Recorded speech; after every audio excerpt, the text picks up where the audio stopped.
தண்ணீர்கள் கடக்கும் போது என்னோடு இருக்கின்றி, அக்கினியில் நடக்கும் போது கூடவே வருகின்றி.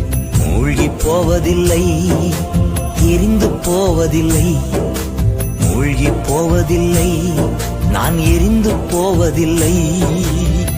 தண்ணீர்கள் கடக்கும் போது என்னோடு இருக்கின்றி, அக்கினியில் நடக்கும் போது கூடவே வருகின்றி. மூழ்கி போவதில்லை, எரிந்து போவதில்லை, மூழ்கி போவதில்லை, நான் எரிந்து போவதில்லை. தந்தை, மகன், தூய் ஆவியின் திரியேக ஆசீர்வாதம் நம் அனைவரையும் ஆசீர்வித்து காப்பதாக. ஆமென். இந்த திருநாளின் சிந்தனைக்காக நியாயாதிபதிகள் 9ஆம் அதிகாரம் 26வது வசனம். எகிப்தின் குமாரன் ககல் தன் சுற்றத்தாரோடு சீகேமுக்கு வந்து குடியேறி, சீகேமின் குடும்பத் தலைவர் அவர் மேல் நம்பிக்கை வைத்து, ஒரு நாள் அவர் தங்கள் தோட்டங்களுக்கு திராட்சை குலைகளை அடித்து ஆடி பாடி கொண்டாடி புசித்தார்கள். அபிமெலேக்கை சபித்தார்கள். கிறிஸ்துவுக்குள் அன்பான இறை மக்களே, இன்றைக்கு உலக வாழ்க்கையில் ஒன்றாய் கூடும்போது புசிப்பு மிக மிக முக்கிய இடம் வருகிறது. அந்த புசிப்பில்தான் அவர்களுடைய நட்பும் உறவும் பெருகுகிறது. இன்றைக்கு ஆண்டவராகிய இயேசு கிறிஸ்து தன்னுடைய சிலுவையை தூக்குவதற்கு, எடுப்பதற்கு, சுமப்பதற்கு ஆயத்தப்படும் போது சீடர்களோடு அங்கே ஒப்புரவான ஒரு ஐக்கிய உணவை ஏற்படுத்தினார். அந்த ஒன்று கூடுகிற வேளையிலே அந்த ஐக்கிய உணவை உண்டவர்கள், இது இயேசுவினுடைய சரீரம், இது இயேசுவினுடைய இரத்தம் என்ற அடையாளத்தை, நினைவை மறந்து போனவர்களாக இருக்கிறார்கள். அப்படிப்பட்ட நிலையிலே இருக்கிற உங்களையும் என்னையும் இன்றைக்கு அடையாளப்படுத்த வேண்டிய நாம், அடையாளமாக இருக்க வேண்டிய நாம் இன்றைக்கு அடையாளத்தை தொலைத்து விட்டோம். இன்றைக்கு நாம் வாழ்ந்து கொண்டிருக்கிற உலகம் டிஜிட்டல் உலகம். நமக்கு துணையாக ஒரு அசிஸ்டண்ட் வேண்டும் என்று சொன்னாலோ அதை டிஜிட்டல் முறையில்தான் வழங்குகிறார்கள், தெரிந்தெடுக்கிறார்கள். அது மகிழ்ச்சி அடைந்ததால் அந்த டிஜிட்டல் சாதனத்திலே அனைத்து அம்சங்களையும் தெரிந்து கொண்ட ஒரு நபர், நான் நேரம் செலவிடவில்லை, எனவே அதை பயன்படுத்தவும் இல்லை. ஒரு நாள் விமான பயணத்தின் போது நேரம் கிடைக்காததனால் அதன் அம்சங்களை ஆராய ஆரம்பித்தேன்.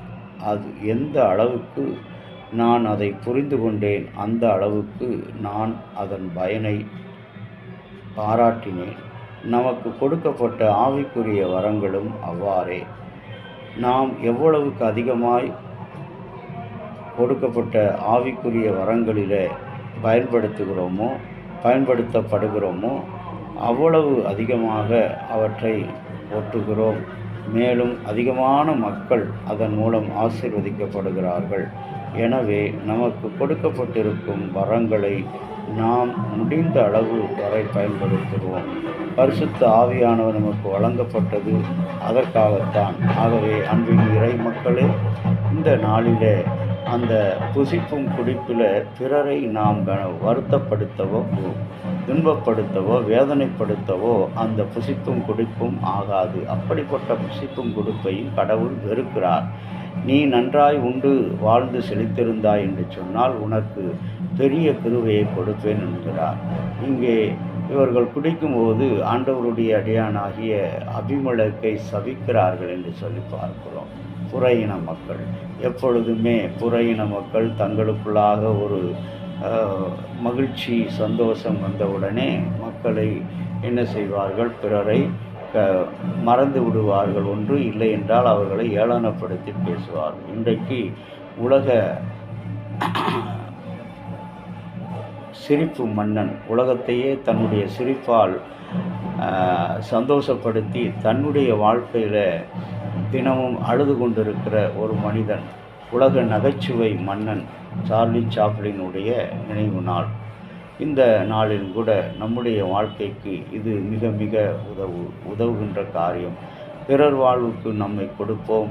நாம் சோர்வடைந்திருந்தாலும் துன்பப்பட்டாலும் அவர்கள் மகிழ்ச்சியாக இருப்பது நமக்கு நிறைவை கொண்டு வரும். அப்படிப்பட்ட சிந்தையோடு இந்த நாளை துவங்குவோம். கர்த்தர் நம்மை ஆசீர்வதிப்பாராக. அன்பின் கடவுளே, இதை கேட்டுக்கொண்டிருக்கிற ஒவ்வொரு பிள்ளைகளும் தங்களுடைய வாழ்வை உமக்கண்டு அர்ப்பணித்து பிறர் வாழ்வு வளம் பெற, பிறர் நன்மை உயர்த்தப்பட ஆண்டவர் நீ உதவி செய். இந்த நாளிலும் ஆண்டவரே, விசேஷமான உம்முடைய கிருபை எங்களோடு கூட இருப்பதற்காக ஸ்தோத்திரம். நீர் கொடுத்த நல்ல தாளந்துகளை, பரிசுத்த ஆவியின் அபிஷேகங்களை துக்கப்படுத்தாமலும் மறுதளிக்காமலும் நாங்கள் அதை உண்மையான நோக்கத்தோடு பயன்படுத்த நீர் எங்களுக்கு அனுக்கிரகம் செய்யும். இயேசு கிறிஸ்துவின் நாமத்தில் வேண்டுகிறோம் நல்ல பிதாவே, ஆமேன். தந்தையாகிய கடவுளின் அன்பும் மைந்தராகிய இயேசுனுடைய அருளும் பரிசுத்த ஆவியின்